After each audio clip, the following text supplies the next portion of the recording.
지금까지 내가 가장 뽕 뽑은 육아템은 무엇?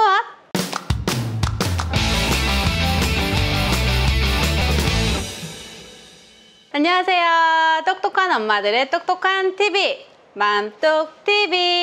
제가 출산용품 준비 영상에서 뽕 뽑은 육아템 영상 제작해볼게요 라고 했는데 너무 늦었죠.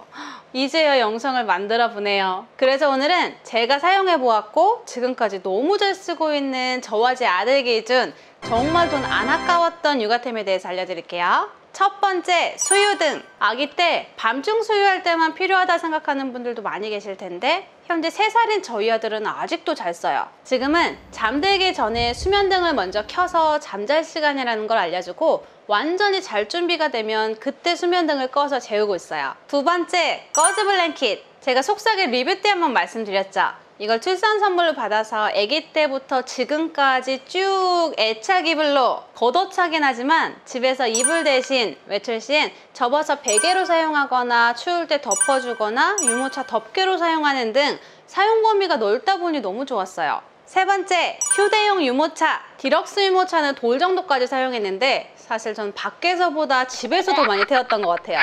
저는 외출도 많이 안 하긴 했지만 외출을 해도 길이 좀 평평한 쇼핑몰 위주로 다니다 보니 큰 필요성은 못 느꼈는데 아기 4, 5살까지 잘 태우는 분들도 계시긴 하더라고요. 근데 전 개인적으로 디럭스가 튼튼한 만큼 너무 크고 무겁다 보니 휴대하기가 힘들어서 사실 집 앞 공원 갈 때 말고는 잘 안 쓰게 되더라고요. 그래서 돌 지나서 휴대용 유모차를 구매했는데 디럭스 쓰다가 휴대용을 쓰니까 너무 가볍고 보관이 편해서 지금까지 너무 잘 쓰고 있어요. 네 번째, 하이체어, 아기 의자. 전 부스터를 따로 안 쓰고 처음부터 식탁에서 하이체어에 앉혀서 이유식을 줬어요. 근데 막상 사려고 알아봤더니 정말 종류랑 금액대가 너무 다양해서 진짜 고민 많이 하다가 그냥 5, 6만 원 정도 하는 거 사서 아직 사용 중인데 가격 대비 너무 잘 쓰고 있답니다. 다섯 번째, 젖병 소독기. 모유 분유할 거 없이 이것도 거의 필수죠. 젖병, 젖꼭지, 유축기, 깔때기, 치발기뿐 아니라 아기 장난감이나 칫솔, 빨대컵 등이 건조, 살균까지 돼요.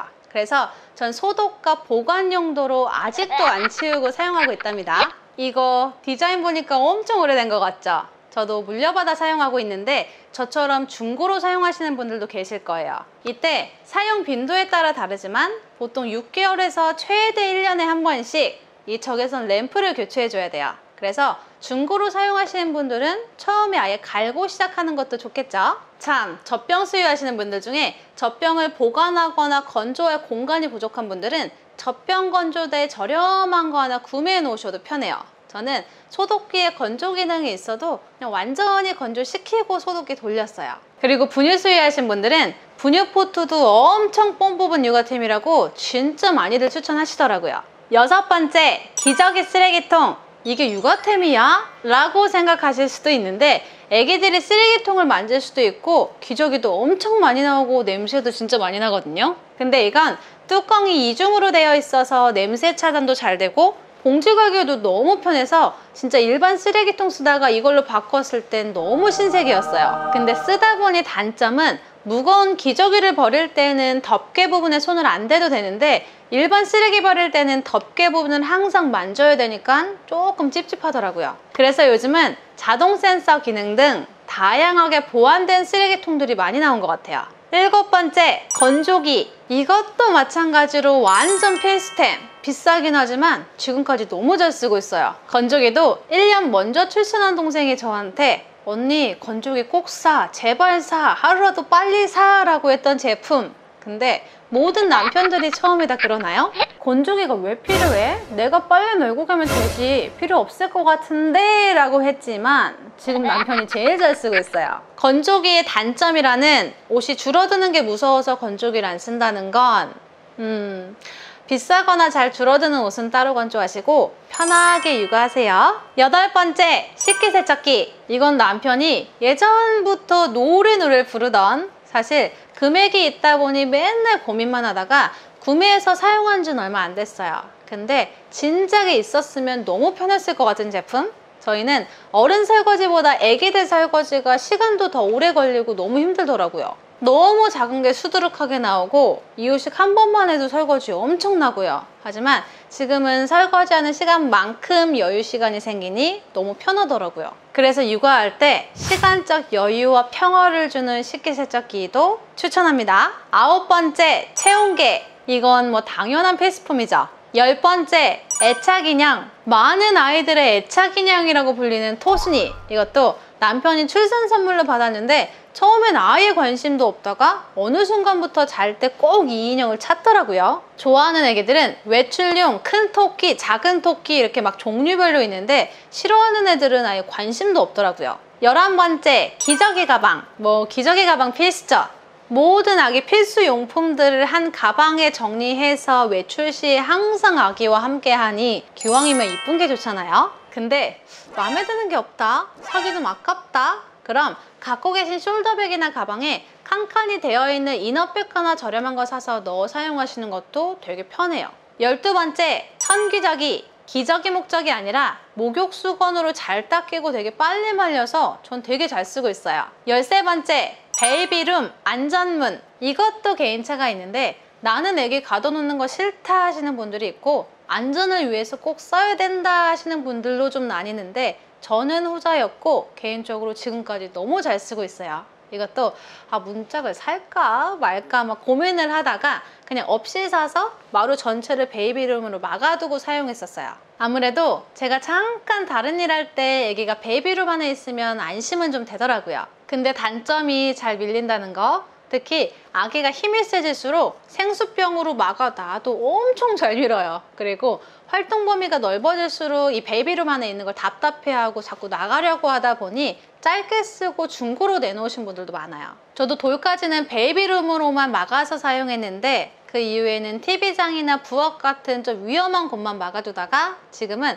부엌만 막아놓는 용도로 아주 잘 쓰고 있어요. 확실히 애기들이 가드를 해놓으면 여기는 위험한 곳이야, 여긴 들어가면 안 돼라는 걸 좀 인지를 하더라고요. 14번째, 매트. 층간소음 문제도 있고 애기도 잘 넘어지고 바닥생활 위주로 하다 보니 매트는 꼭 필요하더라고요. 브랜드마다 폴더 매트, 놀이방 매트, 퍼즐 매트, 시공 매트, 뭐 2cm, 4cm 이것도 종류가 너무 많고 개인마다 의견이 너무 달라서 몇 날 며칠 고민한 끝에 저는 4cm 폴더 매트를 샀는데 개인적으로 지금까지 잘 사용하고 있어요. 15번째, 아기띠 비교 영상도 만들어주세요 라고 했는데 제가 추후에 다시 자세히 다뤄보도록 할게요. 일단 저는 에르고 아기띠는 물려받고 코니 아기띠, 그러니까 천 아기띠는 출산 선물로 받았는데 일반 아기띠는 부피도 크고 착용이 힘들다 보니 개인적으로 코니 아기띠를 더 잘 썼어요. 장점은 휴대성, 천이라 가볍고 부피도 되게 작아요. 그리고 착용이 편하다, 아기와 밀착이 잘 된다. 하지만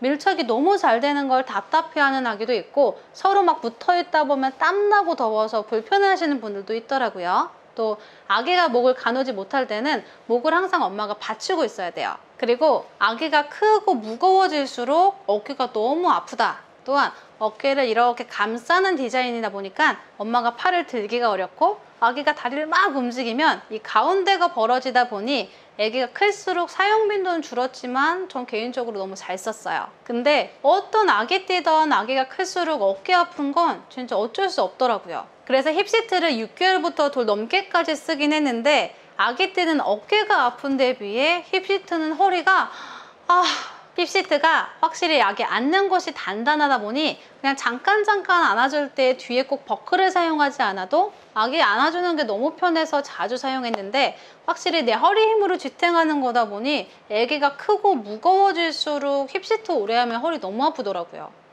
모르겠다. 그렇다면 아기띠와 힙시트가 합쳐진 올인원 제품도 있다고 하니 참고하세요. 16번째, 수면조끼. 저는 겨울마다 잘 쓰고 있고 수면조끼는 꼭 입혔어요.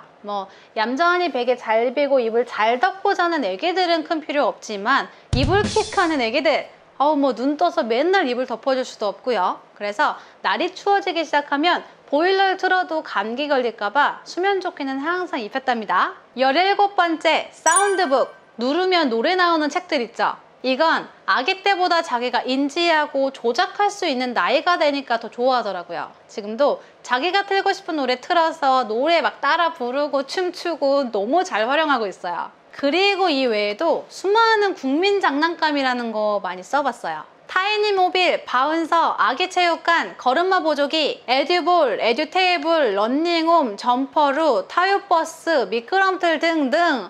아우, 이 외에도 장난감 종류 진짜 많죠. 물론 이렇게 잘 썼던 것도 많지만 반대로 좋다고 해서 샀는데 아기가 안 놀아서 아까웠던 것도 많고요. 특히 타이니모빌과 바운서, 아기체육관의 조합은 최강이다. 밥 먹을 시간이 생긴다. 강추! 라고 해서 저 진짜 기대 많이 했는데 생각보다 저희 애는 열정적으로 보진 않았어요. 그래도 약간의 휴식 시간을 주긴 했답니다. 그리고 이런 용품들도 모유수유냐 분유수유냐, 모로반사가 심하냐, 잘 개어내냐 등에 따라서 내 기준 뽕 뽑은 육아템은 또 달라질 수 있겠죠. 근데 이런 육아용품들은 너무 한때 대체적으로 사용기간이 짧아요. 하지만 육아는 템빨이라고 하죠. 육아템들이 새로 생기는 만큼 엄마의 자유시간도 조금씩 늘어나니 계속 사게 되는 개미지옥이죠. 대체적으로 국민템들은 평균 이상의 성공률은 보이지만 국민 땡땡땡이라 하더라도 아이들마다 성향이 다 다르다 보니 우리 아이는 또 싫어할 수 있어요.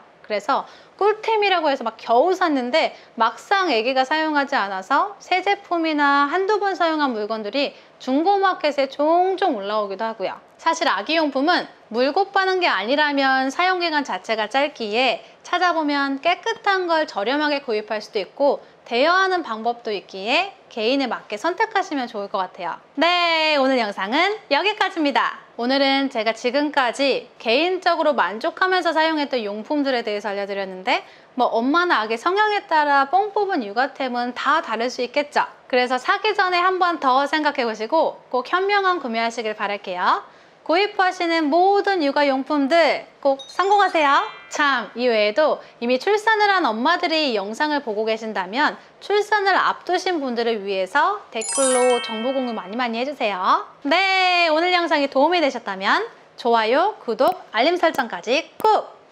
감사합니다.